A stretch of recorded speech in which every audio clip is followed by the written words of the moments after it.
Apa saja faktor yang membuat elektabilitas bakal calon presiden masih dinamis? Kita akan sapa peneliti Litbang Kompas, Yohan Wahyu. Mas Yohan, selamat sore. Selamat sore, Livi. Mas, elektabilitasnya masih dinamis, apa yang jadi faktor naik turun para baca pres ini, versi Litbang Kompas? Iya, kalau kita lihat rekam jejak survei Kompas ya, setidaknya di 3 survei terakhir di tahun ini, itu sudah kelihatan ada akumulasi pilihan responden terhadap sosok capres ya. Eh, Prabowo, Ganjar, dan Anies menjadi tiga sosok yang mendominasi elektoral capres di mata publik. Kalau kita akumulasikan, ini sudah hampir 70% pilihan responden terhadap sosok capres. Nah, apakah ini masih dinamis? Tentu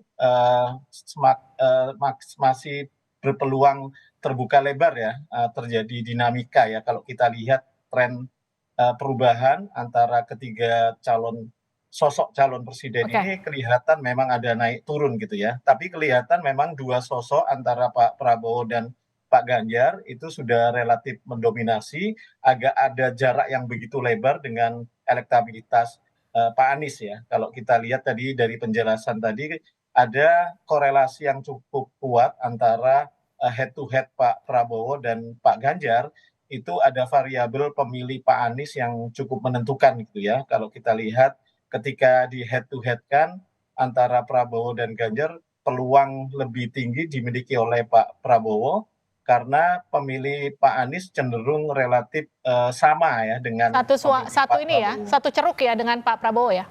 Iya, dalam satu ceruk yang sama kalau kelihatan distribusi suaranya ya Oke, ketika dua dua calon dihadap-hadapkan. Mas Johan, ini kan kalau kita lihat dari pola tiga baca pres yang dijadikan Ya, survei, antara Pak Prabowo dan Pak Ganjar, itu kan selisihnya sekitar 3% ya. Margin errornya ya. berapa?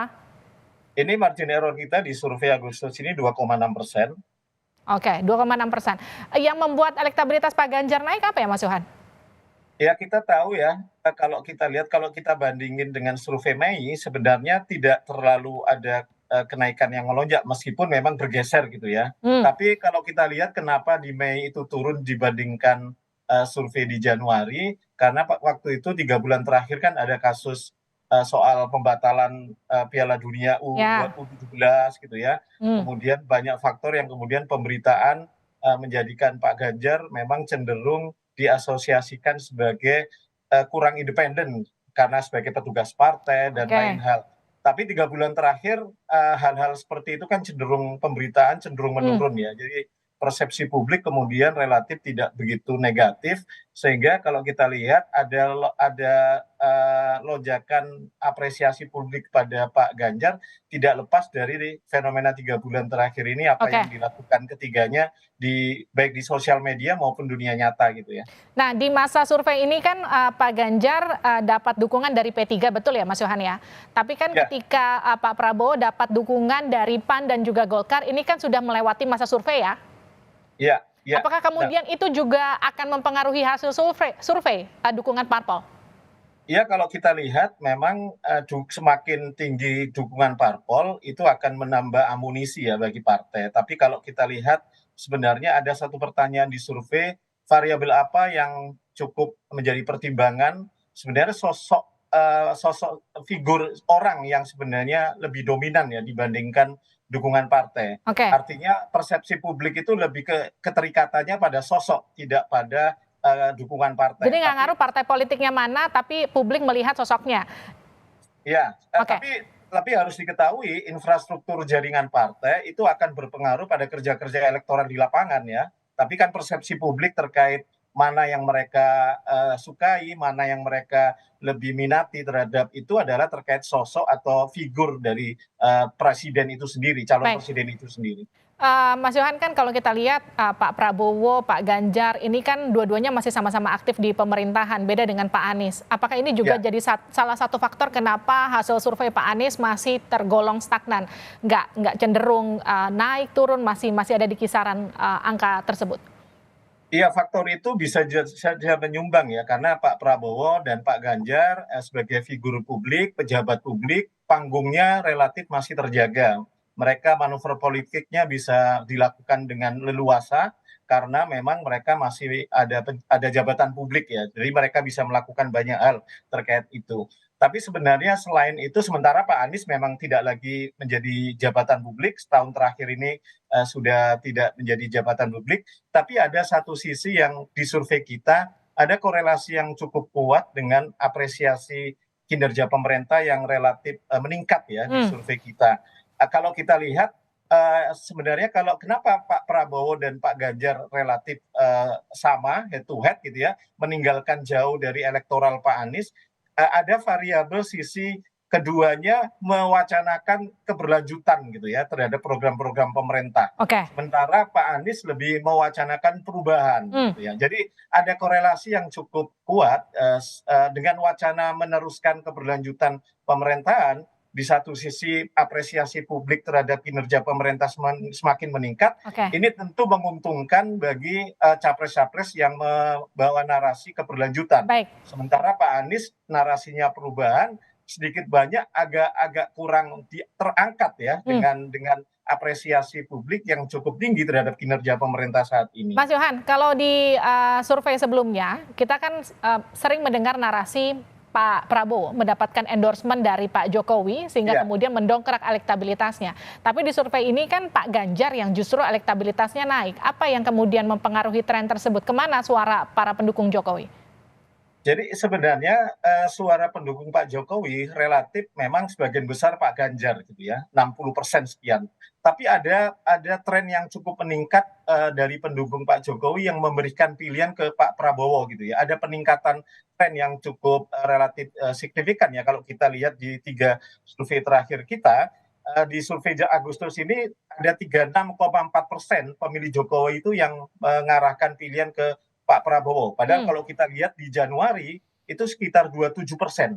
Ya, jadi ada peningkatan lonjakan dari pemilih Pak Jokowi untuk mendukung Pak Prabowo. Meskipun porsi yang lebih banyak, sekitar 60%-an, itu memang lagi tetap mengarah ke Pak Ganjar ya. Kita lihat paling nggak dari 3 bulan terakhir ini aktivitas Pak Jokowi itu kan sedikit banyak memainkan peran di satu sisi memang lebih dekat Pak Ganjar, tapi publik tidak bisa menampik bahwa Pak Jokowi juga dekat dengan Pak Prabowo. Jadi ini memainkan bandul politik dari permainan bandul politik Pak Jokowi antara Pak Ganjar dan Pak Prabowo sedikit banyak memberikan insentif elektoral kepada keduanya gitu ya. Tapi memang trennya memang Pak Prabowo mengalami kenaikan yang cukup signifikan ya dari dukungan dari pemilih Pak Jokowi. Jadi memang Jokowi effect ini memang punya dampak ya di survei kita. Ada peningkatan kalau di Januari sekitar 15%, orang akan mengikuti pilihan apapun dari langkah politik Pak Jokowi. Di survei Agustus ini naik menjadi 18%. Angka seperti itu saya pikir cukup besar ya untuk kita menyimpulkan bahwa Pak Jokowi itu punya pengaruh ya yang mempengaruhi elektoral capres di 2024 nanti. Mas Yohan, kita sama-sama tahu orang kalau dikatakan gini, satu sosok pemimpin akan bisa menguasai kontestasi jika menguasai Pulau Jawa. Karena kantong-kantong suaranya ada di Pulau Jawa. Siapa yang menguasai kantong-kantong suara di Jawa dari hasil survei Litbang Kompas?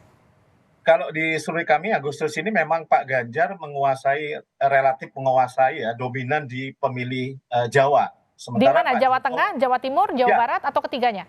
Jawa Tengah, ketiganya, terutama Jawa Tengah yang menjadi basis Pak Ganjar. Sementara di luar Jawa itu Pak Prabowo. Tapi kalau kita lihat komposisi pemilu 2024 nanti, komposisinya kan sebenarnya sudah relatif berimbang gitu ya. 50% sebagian besar, lebih dari 50% di Jawa, sisanya di luar Jawa. Artinya memang Jawa menjadi kunci, tapi penguasaan di luar Jawa itu juga tidak kalah penting untuk kemudian dijadikan semacam modal elektoral ya. Jadi apalagi di Jawa selisih Pak Prabowo dan Pak Ganjar juga relatif tidak terlalu lebar gitu ya. Jadi ini sebenarnya dua sosok ini memang punya kekuatan, punya peluang yang relatif sama dalam penguasaan wilayah. Sementara Pak Anies memang jaraknya begitu lebar antara Pak Prabowo dan Pak Ganjar. Mas Yohan, kalau kita bicara soal sosok bacawa pres kan masih belum diumumkan sampai sekarang. Masa pendaftaran tuh kurang lebih masih sekitar 2 bulan. Kejutan apa yang kemudian akan terjadi dari sisi elektabilitas paslon ketika mereka lebih dulu mengumumkan nama cawapresnya? Iya, seperti yang dalam diskusi-diskusi kita di Kompas TV, memang ada 3 momentum ya, yang mempengaruhi elektoral, Pak Capres gitu ya. Yang pertama pengumuman calon presiden, yang kedua pengumuman calon wakil presiden, yang ketiga adalah momentum kampanye. Momentum pertama sudah kita lalui Hmm, ya, dinamikanya terjadi. oke. Momentum kedua, penentuan cawapres itu yang saat ini saling menunggu gitu ya. Saya melihat memang faktor cawapres ini di survei memang ketika kembali ke pertanyaan siapa yang faktor apa yang paling mempengaruhi pilihan, apakah capres, apakah cawapres, atau keduanya. Memang keduanya itu mendapat porsi paling tinggi ya 60%. Orang akan melihat pasangan. Tapi ketika dihadap-hadapkan antara capres saja atau cawapres saja, memang bobot capres itu lebih tinggi dibandingkan cawapres. Oke. Artinya selain pertimbangan elektoral, penentuan cawapres ini juga akan mempertimbangkan sisi-sisi non elektoral, misalnya keberimbangan pasangan calon, tadi misalnya Jawa, luar Jawa, keberimbangan dari latar belakang calon, militer atau sipil, atau kemudian keberimbangan dari sisi Baik. support dukungan kapital ya, modal untuk berlaga di Pilpres. Nah ini yang sebenarnya wilayahnya tidak lagi wilayah elektoral yang selama ini bertumpu pada keinginan publik ya, Oke. tapi wilayah-wilayah juga non elektoral yang lebih banyak akan dimainkan oleh elit dibandingkan oleh publik gitu. Mas Johan, satu pertanyaan terakhir. Kapan survei selanjutnya akan dilakukan dan kira-kira perubahan apa yang akan terjadi di periode survei tersebut? Ya, kita berupaya survei selanjutnya sudah akan memetakan lebih jelas ya. Misalnya KPU kan 2 bulan lagi ada pendaftaran capres dan cawapres, artinya kita akan menunggu pasangan yang secara resmi akan berlaga di pemilu.